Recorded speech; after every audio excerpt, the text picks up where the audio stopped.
السلام علیکم ورحمۃ اللہ وبرکاتہ۔ بسم اللہ الرحمن الرحیم۔ معزز ناظرین گرامی قدر، ہم نے آپ کے سامنے رسول اللہ صلی اللہ علیہ وسلم کی سیرت کے بہت سے پہلو رکھے۔ اگرچہ بات ابھی تک تشنہ ہے اور ابھی تک ہم صحیح معنوں میں رسول اللہ صلی اللہ علیہ وسلم کی سیرت و کردار کا مکمل احاطہ نہیں کر سکے۔ آپ کی شخصیت اور ذات کے اندر خوبیاں اس قدر ہیں کہ انسان کسی بھی خوبی کو اگر بیان کرے تو اس کے لیے بھی متعدد پروگرامز چاہیے ہوتے ہیں۔ رسول اللہ صلی اللہ علیہ وسلم کی سیرت کے اندر ایک نہایت اہم پہلو سخاوت کا، کریمی کا، جواد ہونے کا بھی پایا جاتا ہے۔ اور یہ بات یاد رکھیے کہ یہ جو سخی ہونا ہے یا اللہ کے راہ میں دینے کی جو جتنے بھی داعیے ہیں، یہ بنیادی طور پہ انسانیت ہے۔ آج کل ہم نعرے سنتے ہیں انسانیت سب سے بڑا مذہب ہے، تو رسول اللہ صلی اللہ علیہ وسلم کی سیرت سے آپ لوگوں پہ خرچ کرنے کی جتنے فضائل سنیں گے آپ حیران رہ جائیں گے۔ رسول اللہ صلی اللہ علیہ وسلم نے تو یہاں تک فرما دیا کہ جو بندہ بیواؤں اور یتیموں کے لیے بھاگ دوڑ کرتا ہے، گویا وہ رات کے قیام کرنے والے اور صبح کے روزے رکھنے والے سے بھی زیادہ بہتر کام سر انجام دے رہا ہے۔ بات یہ ہے کہ یہ فرائض سے آگے تو نہیں نکل سکتی، اور یہ بھی بات یاد رکھنے کی ضرورت ہے کہ اسلام کے اندر ایک فریضہ بذات خود سخاوت کے باب کے اندر خاص ہے، جس کو ہم عام الفاظ میں زکوٰۃ کہتے ہیں۔ آپ کو پتہ ہے زکوٰۃ کے مصارف جو ہیں قرآن پاک میں بڑی تفصیل سے بیان ہوئے ہیں۔ کیا ان میں فقیر شامل نہیں؟ کیا ان میں مساکین شامل نہیں؟ کیا ان میں مسافر شامل نہیں؟ یہ بات کہنے کا مطلب یہ ہے کہ ان میں گردنیں آزاد کرانے والے شامل نہیں، مقروض شامل نہیں ہیں۔ تو اسلام سے زیادہ انسانیت کے اوپر بھی عمل پیرا دنیا میں کوئی مذہب نہیں۔ رسول اللہ صلی اللہ علیہ وسلم جو روشنی اور ہدایت لے کے آئے ہیں، آپ کے خیال میں وہ رہتی دنیا تک نہیں ہے؟ وہ قیامت تک کے لیے کافی نہیں ہے؟ آج نئی نئی آپ کو باتیں سننے کو ملتی ہیں کہ یہ 1400 سال پرانا دین ہے، یہ 1400 سال پرانی کتاب ہے۔ 1400 سال پرانی کتاب کا الزام لگانے والے در حقیقت اللہ رب العزت کے اوپر بھی یہ الزام دھرتے ہیں کہ گویا اللہ کو بھی نہیں تھا پتا کہ آنے والے دنوں میں ہونا کیا ہے۔ تو یہ تو صراحتاً جہالت کی بات ہے۔ اسلام کے اندر انسانیت موجود ہے۔ انسانیت کوئی الگ دین اور مذہب نہیں ہے کہ انسانیت سب سے بڑا مذہب ہے۔ اسلام کے اندر انسانیت موجود ہے، اور رسول اللہ صلی اللہ علیہ وسلم نے انفاق فی سبیل اللہ، یہ جو لفظ ہے آپ کو ادھر سے سمجھ نہیں آئی کہ رسول اللہ صلی اللہ علیہ وسلم جو لوگوں کے اوپر خرچ کرنے کی ترغیب دے رہے ہیں، یہ کس کے لیے دے رہے ہیں؟ انسانوں کے لیے دے رہے ہیں کہ انسانوں کے اوپر خرچ کرو، یتیموں کے اوپر خرچ کرو، بیواؤں کے اوپر خرچ کرو، مسکینوں کے اوپر خرچ کرو۔ بلکہ اگر غور کریں تو قرآن پاک کا مکمل ایک موضوع ہے، الہاکم التکاثر حتی زرتم المقابر ویل لکل ہمزۃ لمزہ الذی جمع مالا وعددہ۔ یعنی قرآن پاک اس بات کو بتاتا ہے کہ یہ لوگ مال و دولت کی کثرت اور ہوس کے پیچھے بھاگتے رہتے ہیں۔ تو رسول اللہ صلی اللہ علیہ وسلم کی سیرت میں یہ پہلو بھی بہت عمدگی سے موجود تھا۔ رسول اللہ صلی اللہ علیہ وسلم ایک دن نماز پڑھے ہیں، اور آپ کو پتہ ہے رسول اللہ کی سیرت میں ہم نے یہ بات سمجھی ہے، سیکھی ہے کہ عجلت پسندی نہیں تھی، تیزی نہیں تھی، لیکن ہاں ایک دن نماز پڑھی، پڑھتے ساتھ تیزی سے اپنے گھر کی طرف گئے۔ صحابہ بالعموم دیکھا کرتے تھے کہ رسول اللہ صلی اللہ علیہ وسلم اتنی جلدی نہیں کیا کرتے، آج اتنی تیزی سے کیوں اٹھے ہیں؟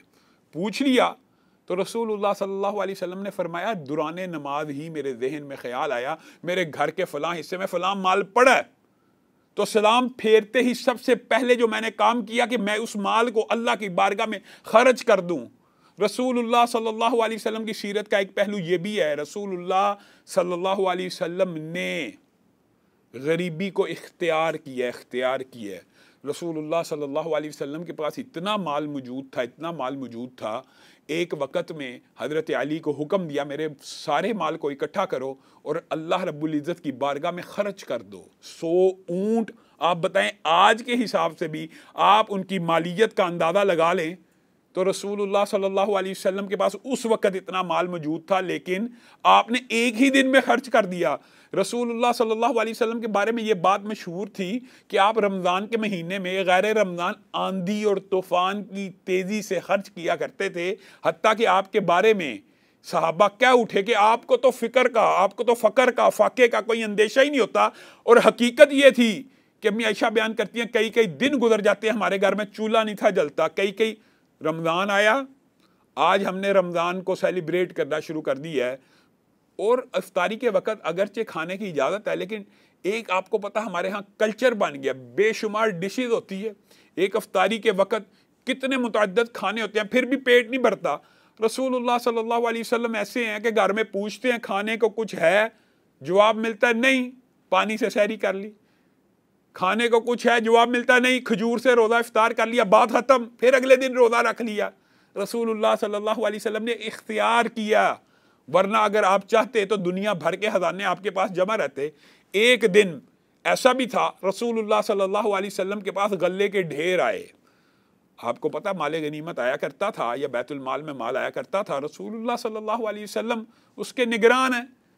غلے کے ڈھیر ہیں, مسجد النبوی کے اندر غلے کے ڈھیر لگے ہوئے ہیں, غریب آتے جا رہے ہیں, رسول اللہ صلی اللہ علیہ وسلم دیتے چلے جا رہے ہیں.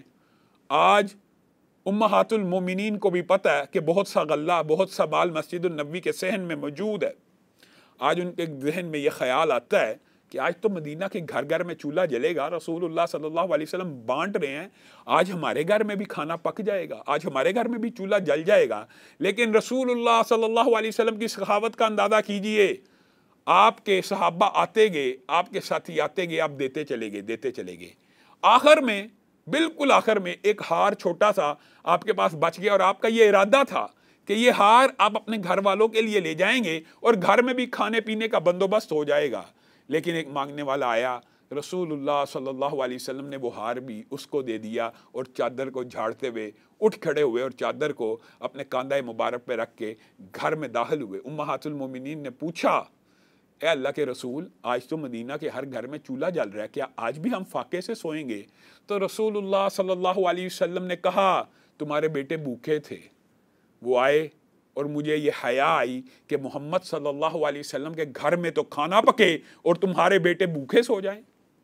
یہ رسول اللہ صلی اللہ علیہ وسلم کی ذاتی سخاوت کا اندازہ ہے, اور یہ رسول اللہ صلی اللہ علیہ وسلم کی زندگی میں ایک موقع نہیں ہے کہ جب آپ نے اپنا پورا مال دیا. ہاں, آپ کی ٹریننگ اور تربیت ایسی ہے کہ امی عائشہ سے بھی پوچھتے ہیں گھر میں کیا باقی ہے, امی عائشہ کہتی ہیں کہ ران باقی ہے, بکرے کی دستی ایک باقی ہے. تو رسول اللہ صلی اللہ علیہ وسلم نے کہا صرف وہی باقی نہیں ہے, باقی سب کچھ جو تو نے اللہ کی راہ میں دے دیا وہ اللہ کے ہاں باقی ہے, یہ جو ہمارے لیے رکھا ہوا ہے یہی باقی نہیں ہے. یہ تربیت کر رہے ہیں رسول اللہ صلی اللہ علیہ وسلم امہات المومنین کی, اصحاب رسول کی. آپ نے وہ واقعات نہیں سنے کہ اسی تربیت اور ٹریننگ کا نتیجہ ہے کہ غزوہ تبوک کے اندر جب رسول اللہ صلی اللہ علیہ وسلم جیسے اسرہ تیار کر رہے ہیں, یعنی اس کو اس لیے کہا جاتا ہے کہ تنگی والا لشکر, تو رسول اللہ صلی اللہ علیہ وسلم صحابہ کو انفاق فی سبیل اللہ کی ترغیب بھی دے رہے ہیں. صحابہ نے کیا کیا عظیم الشان اس دن انفاق فی سبیل اللہ کے واقعات رقم نہ کیے. حضرت عثمان آئے, رسول اللہ نے کہا کون ہے جو 100 اونٹ دے گا, جو 100 اونٹ دے گا میں اس کو جنت کی بشارت دیتا ہوں. حضرت عثمان نے کہا میں دیتا ہوں. پھر کہا جو 100 اونٹ دے گا میں اس کو جنت کی بشارت دیتا ہوں, کہا میں دیتا ہوں. 7 مرتبہ کہا. رسول اللہ صلی اللہ علیہ وسلم کیا اٹھے, بس کریے عثمان, بس کریے. ایک مرتبہ عثمان کا اتنا مال دیکھا سونے چاندی سے بھرا ہوا, رسول اللہ اس کو دیکھ کے مسکرا رہے ہیں اور کہہ رہے ہیں آج کے بعد اگر عثمان تو کوئی عمل کرنا چھوڑ دے, یہی تیری نیکیاں کافی ہیں تجھے جنت میں لے جانے کے لیے. اور حضرت ابو بکر, آپ کو پتا ہے اس دن جب رسول اللہ صلی اللہ علیہ وسلم نے اعلان فرما دیا تھا تو اپنے پورے کے پورے مال کو سمیٹ کے آگے اور رسول اللہ صلی اللہ علیہ وسلم کی بارگاہ میں لا کے رکھ دیا. اور رسول اللہ صلی اللہ علیہ وسلم نے پوچھا گھر میں کیا چھوڑ کے آئے ہو؟ کہا آپ کی محبت چھوڑ کے آیا ہوں, اللہ کی محبت چھوڑ کے آیا ہوں, میرے لیے وہی کافی ہے. اور یہی وہ دن ہے جس دن حضرت عمر کہہ اٹھے تھے کہ آج میرے سے آگے کوئی نہیں بڑھے گا. اپنے آدھی جائیداد کو رسول اللہ کی بارگاہ میں پیش کیا, لیکن کہنے لگے اللہ کی قسم ابو بکر اس دن بھی مجھ سے سبقت لے گیا, میں آدھا مال اللہ کی بارگاہ میں لے کے آیا تھا کہ آدھے سے زیادہ کون دے گا, ابو بکر نے تو اپنا سارا ہی نچھاور کر دیا. معزز ناظرین گرامی قدر, یہاں پہ لیتے ہیں ہم چھوٹا سا وقفہ, اور وقفے کے بعد دوبارہ اسی بات کو آگے بڑھائیں. ویلکم بیک, پروگرام میں ایک مرتبہ پھر خوش آمدید. معزز ناظرین گرامی قدر, رسول اللہ صلی اللہ علیہ وسلم نے مختلف لوگوں کے اوپر بھی انفاق کرنے کے حوالے سے متعدد حدیثیں بیان کی ہیں. رسول اللہ صلی اللہ علیہ وسلم نے فرمایا جو بندہ یتیم کی کفالت کرتا ہے کل قیامت کے دن میرے ساتھ ایسے ہوگا. 2 انگلیوں کو آپس میں ملا لیا. اب بتائیے اس سے بڑا رتبہ, اس سے بڑا شرف اور اس سے بڑا اعزاز کیا ہو سکتا ہے کہ بندہ رسول اللہ صلی اللہ علیہ وسلم سے اتنے فاصلے پر ہو. یہ رسول اللہ صلی اللہ علیہ وسلم کس کے بارے میں کہہ رہے ہیں؟ اللہ کے راہ میں خرچ کرنے والے کے لیے. اور رسول اللہ صلی اللہ علیہ وسلم یہ نہیں ہے کہ صرف امراء کو اس چیز کی ترغیب دیا کرتے تھے، بلکہ آپ کی ترغیب ہر بندے کے لیے ہے کہ جو بندہ غریب بھی ہے نا، وہ بھی اپنی جیب کے مطابق، اپنی استطاعت کے مطابق بندہ، اللہ کے جو بندے ہیں مخلوق خدا کے اوپر ضرور خرچ کرے، اس کا اجر و ثواب ملے گا۔ حتیٰ کہ ایک صحابی آئے تو رسول اللہ صلی اللہ علیہ وسلم کو تھوڑی سی کھجوریں دی تو رسول اللہ نے وہ پورے کے پورے گلے کے ڈھیر کے اوپر بکھیر دی۔ وہ ایک غریب صحابی ہیں، اپنی کمائی میں سے چند کھجوریں دے سکتے تھے۔ رسول اللہ صلی اللہ علیہ وسلم نے فرمایا یہ کھجوریں میں برکت کے لیے اس گلے کے ڈھیر کے اوپر پھینک رہا ہوں تاکہ پورے کے پورے مال میں برکت ہو جائے۔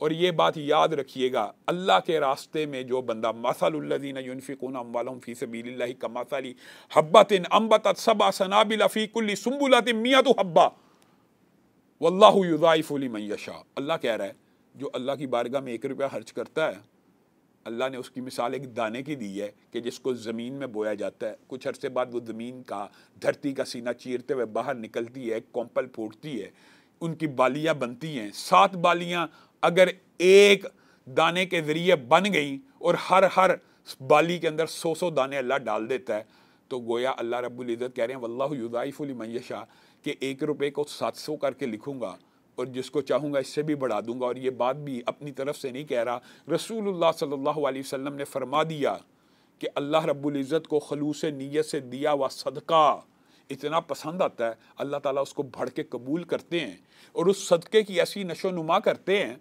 کہ ایک کھجور جو بندہ صرف اس لیے دیتا ہے کہ شاید اس کھجور کے ذریعے کسی مخلوق خدا کو دینے سے اس کے پیٹ میں چلی جائے گی، میرے اوپر عذاب کم ہو جائے گا، اس نیت سے اللہ کی رضامندی کے لیے نیت یہ ہونی چاہیے، دکھلاوا نہیں ہونا چاہیے۔ لیکن عجیب بات یہ ہے کہ قابل رشک ہونے کے اعتبار سے بھی جو رسول اللہ صلی اللہ علیہ وسلم نے پیرامیٹر بتایا نا، وہ یہ بتایا کہ 2 بندوں پہ رشک کیا جا سکتا ہے۔ ایک وہ بندہ جس کو اللہ نے مال دیا اور اللہ کی بارگاہ میں خرچ کر رہا ہے، اور ایک وہ بندہ جس کو قرآن دیا، ذکر دیا، وہ اللہ تعالیٰ کے ذکر میں، یعنی ان 2 چیزوں پہ رشک بھی جائز ہے۔ اور حیران کن بات یہی 2 چیزیں ہیں کہ جن میں اعلانیہ کا ذکر بھی موجود ہے۔ اعلانیہ بھی دیا جا سکتا ہے، خفیہ بھی دیا جا سکتا ہے، اگرچہ مراتب کا فرق ہے اور اعلانیہ کے مسائل اور ہیں۔ ہم اس بات کی طرف آتے ہیں کہ اللہ رب العزت کھجور کو قبول کیسے کرتا ہے۔ ایک کھجور جو جہنم کی آگ سے بچنے کے لیے کوئی بندہ انسان یا بندہ مومن دے دیتا ہے، تو رسول اللہ صلی اللہ علیہ وسلم نے بیان کر دیا اللہ تعالیٰ اس کی پرورش کرتا ہے، اس کو بڑھاتا ہے، حتیٰ کہ کل قیامت کے دن وہ بندہ اپنی کھجور کو دیکھے گا کہ احد پہاڑ سے بڑی ہو گئی ہے، کہے گا اللہ میں نے تو اتنی بڑی کوئی نیکی نہیں کی ہے، احد پہاڑ جتنی نیکی میرے مقدر میں کیسے آئی؟ تو اس کو بتلایا جائے گا یہ تیری وہ کھجور ہے جس کو اللہ تعالیٰ نے آگے بڑھ کے قبول کیا۔ اسی لیے صحابہ کو جب رسول اللہ کہہ دیا کرتے تھے، اور پرانی امتوں کے احوال میں سے بھی رسول اللہ صلی اللہ علیہ وسلم نے یہ حال بیان کر دیا کہ ایک بندہ کہیں جا رہا تھا، اس نے سنا بادلوں سے آواز آئی کہ فلاں فلاں کے باغ کے اوپر جا کے پانی برسا، تو وہ بندہ اس بادل کے تعاقب میں چل پڑا کہ یہ کیسے ہو سکتا ہے کہ بادلوں میں سے آواز آ رہی ہے اور فلاں بندے کا نام لیا جا رہا ہے اور کہا جا رہا ہے بادل کو کہ اس کے حدیقے میں جا کے، اس کے باغ میں جا کے پانی کو برسایا جائے۔ پھر کیا دیکھا؟ صحرا میں ایک سرسبز و شاداب کھیتی ہے جس کے ارد گرد ادھر بھی مٹی ہے، ادھر بھی مٹی ہے، آگے بھی ریت ہے، پیچھے بھی ریت ہے، ایک چھوٹا سا کھیت ہے، صرف وہی سرسبز ہے۔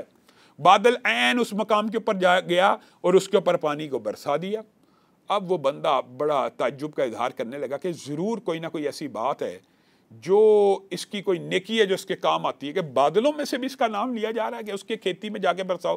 اس سے پوچھتا آپ کرتے کیا ہیں؟ اس بندے نے صرف یہ عمل بتایا، ہمیں 2.5% دیتے ہوئے تکلیف ہوتی ہے، اور سابقہ امت میں سے ایک عام کھیتی باڑی کرنے والے شخص کے انفاق کی حالت یہ ہے۔ رسول اللہ صلی اللہ علیہ وسلم نے فرمایا کہ وہ جب اس بندے سے مکالمہ کرتا ہے تو وہ اس کو بتاتا ہے کہ ایک حصہ کاروبار کے لیے رکھ لیتا ہوں، ایک حصہ کھیتی باڑی یعنی کاروبار کے سارے کے سارے امور سر انجام دینے کے لیے رکھتا ہوں، اور ایک حصہ اپنے اور اپنے گھر والوں کے لیے رکھ لیتا ہوں، اور جو تیسرا حصہ وہ اللہ کی بارگاہ میں لٹا دیتا ہوں۔ پھر ہوتا کیا ہے؟ میں دانے ڈالتا ہوں اللہ کے نام لے کے، نہ پانی یہاں پہ موجود ہے، صرف اللہ کی امید اور آسرے پہ بیٹھ جاتا ہوں، اللہ تعالیٰ بارش بھی برساتا ہے اور کھیتی بھی نکل آتی ہے۔ جو بندہ 33% اللہ کی بارگاہ میں خرچ کرنے والا ہو، اللہ تعالیٰ اسپیشل بادل بھیج کے اس کی کھیتیوں کو سرسبز و شاداب کرتا ہے۔ اسی لیے ایک صحابی ابو دہدہ کا، آپ کو پتہ ہے رسول اللہ صلی اللہ علیہ وسلم کی سیرت کا کتنا انمول اور خوبصورت واقعہ ہے۔ کہہ دیا بندہ آیا رسول اللہ صلی اللہ علیہ وسلم اس کو کہہ دیجئے کہ یہ اپنے گھر کے اندر یہ جو لکڑی کا ایک تنا خشک سا کھجور کا تنا پڑا یہ مجھے دے دے. رسول اللہ صلی اللہ علیہ وسلم نے اس بندے کو بلایا. آپ کی یہ بھی فرمان موجود ہے کہ جو بندہ کسی نیکی کے کام میں سفارش کرتا ہے نا اور وہ کام ہو جاتا ہے تو سفارش کرنے والا بھی نیکی میں شامل ہو گیا. دیکھیں یہ دین اسلام کی خوبصورتی ہے کہ نیکی تو کوئی کر رہا ہے. اب جیسے روزے دار کو کھانا کھلانے والا جس نے افطاری کی وہ روزہ تو اس نے رکھا تھا, اس نے صرف افطاری کرائی, یہ بھی روزے کے ثواب میں شامل ہو گیا اور اس کا بھی کوئی اجر کم نہیں ہوا. اسی طرح رسول اللہ صلی اللہ علیہ وسلم نیک نیتی سے سفارش کر رہے ہیں کہ میں اپنے ایک ساتھی کو کھجور کا خشک تنا دلوا دوں گا, کیا فرق پڑ جائے گا. بندے کو بلایا, کہا خشک تنا دیتا ہے کھجور کا نہیں دیتا, انکار کر دیا. رسول اللہ صلی اللہ علیہ وسلم اس کو ترغیب دینے لگے. اور بعض روایات کے الفاظ مختلف ہیں, میں آپ کو مختصر کر کے یہ روایت بیان کرتا ہوں. رسول اللہ نے کہا اگر تو یہ کھجور کا تنا اس کو دیتا ہے تو اس کے بدلے میں تجھے جنت میں کھجور کے درخت کی ضمانت دیتا ہوں. اب دیکھیں حقیقت میں تو یہ سودا بڑا عمدہ تھا.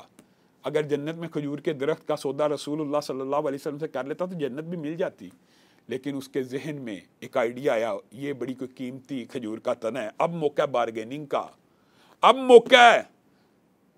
کہنے لگا میں یہ کھجور کا تنا ایسے نہیں دوں گا, جنت کے درخت کو کون جانتا ہے کون دیکھتا ہے, جب مریں گے دیکھی جائے گی. آپ ابھی دنیا کی قیمت کا مجھے تعین کریں کہ دنیا میں مجھے کتنا مال دینا ہے. خیر اس نے رسول اللہ صلی اللہ علیہ وسلم کی یہ آپشن کو ریجیکٹ کیا. اب رسول اللہ کے صحابہ میں یہ بات پھیل گئی. ابو دہدہ کے کان سے یہ آواز ٹکرائی. آپ نے رسول اللہ صلی اللہ علیہ وسلم کے قاصد کے پاس ایک قاصد بھیجا, پیغام دے کے. روایات مختلف ہیں. دیگر روایات میں یہ بھی ملتا ہے کہ آپ کو یہ اطلاع ملی, آپ نے رسول اللہ صلی اللہ علیہ وسلم کو یہ پیغام بھیجا, کیا یہ آپشن صرف اسی بندے کے لیے ہے یا یہ تنا میں اپنے ساتھی کو خرید کے پیسوں سے دے دوں تو میرے لیے بھی جنت میں درخت ہوگا. تو رسول اللہ نے کہا جو بھی یہ تنا لے کے دے گا اس کے لیے جنت میں درخت ہوگا. ابو دغدہ کا یہ مشہور واقعہ ہے. آپ نے بارگیننگ کرنا شروع کی, اس بندے کو پتہ چل گیا آج بارگیننگ کا ٹائم ہے. ابو دغدہ نے 500 کھجوروں کے درخت کا بنا بنایا باغ جس میں وہ کھیتی باڑی کیا کرتے تھے, بما اپنے گھر کے سودا طے کیا اور اپنا پورا باغ پورے کھجوروں کے سمیت اس بندے کے سپرد کیا. حتیٰ کہ تاریخ کے اندر اور حدیث کے اندر اور روایات کے اندر یہ بات بھی ملتی ہے کہ جب وہ اپنے باغ کے سامنے پہنچے تو بیوی کو آواز دی کہ نکل آؤ باہر. کیوں نکل آؤں؟ باغ کو بیچ آیا ہوں. کس چیز کے بدلے؟ جنت کے کھجور کے درخت کے بدلے بیچ آیا ہوں, باہر آ جاؤ. تو اس وقت اپنی جیب میں جتنے سکے پیسے درم تھے کہا یہ بھی اسی باغ کی کمائی میں سے ہیں, یہ بھی نہیں لینے. بیوی نے بھی کہا تو نے بڑا اچھا فیصلہ کیا, تو کامیاب سودا کر کے آیا. رسول اللہ صلی اللہ علیہ وسلم کی بارگاہ میں وہ خشک کھجور کا ایک تنا لے کے آتے ہیں اپنے پورے 500 کھجور کے درخت کے باغ کے بدلے میں. تو رسول اللہ صلی اللہ علیہ وسلم اس صحابی کے بارے میں ارشاد فرماتے ہیں کہ میں نے جنت میں اس کا 1,00,000 کھجوروں کا لگا ہوا باغ دیکھا ہے, اور جو اس کے اوپر جب یہ فوت ہوا تو جھک جھک کر اس کے اوپر جھک رہی تھی اس کی چھاؤں. ایک کھجور کا تنا اللہ کے رسول کے کہنے کے اوپر اس بندے کو دلوایا. اور اگر اللہ آپ کو اور مجھے کہہ رہا ہے کہ ایک ایسی تجارت ہے جس میں کوئی خسارہ نہیں ہے, جس میں کوئی گھاٹا نہیں ہے, ہاں یہ ضرور ہے لن تنالوا البر حتی تنفقوا, انسان کو اپنے بھائیوں کے لیے بھی وہی چیز پسند کرنی چاہیے جو اپنے لیے کرتا ہے. یہ نہیں کہ صدقہ دینے کی باری آئی ہے, رسول اللہ صلی اللہ علیہ وسلم کی سیرت کا یہ پہلو اپنانا ہے, لیکن صدقہ دینے کی باری آئی ہے وہ پرانے جو ٹوٹے ہوئے جوتے ہیں وہ غریب کو دے دو, وہ جو پھٹے ہوئے کپڑے ہیں وہ غریب کو دے دیے جائیں. صحابہ کا طرز عمل یہ نہیں تھا, وہ چیز اللہ کی راہ میں خرچ کرتے تھے جس سے خود بھی محبت کرتے تھے. اور یہ بات یاد رکھیے, انفاق فی سبیل اللہ کرنے والا 1 روپیہ جب خرچ کر رہا ہوتا ہے اس کو 70 شیاطین بھڑکانے کے لیے آتے ہیں. جب وہ خرچ کر دیتا تو ان 70 شیاطین کا جبڑا ٹوٹ جاتا ہے. رسول اللہ کی سیرت سے ہمیں یہ بات ملتی ہے کہ رسول اللہ صلی اللہ علیہ وسلم آندھی اور طوفان سے زیادہ تیز رفتاری سے خرچ کرنے والے تھے, اور امت کو بھی رسول اللہ کی سیرت کا یہ پہلو بھی اپنانا چاہیے. معزز ناظرین گرامی قدر, یہاں پہ ہمارے پروگرام کا وقت ختم ہو چکا ہے. انشاءاللہ کل ایک نئے پروگرام کے ساتھ آپ کی خدمت میں حاضر ہوں گے. والسلام علیکم ورحمۃ اللہ وبرکاتہ.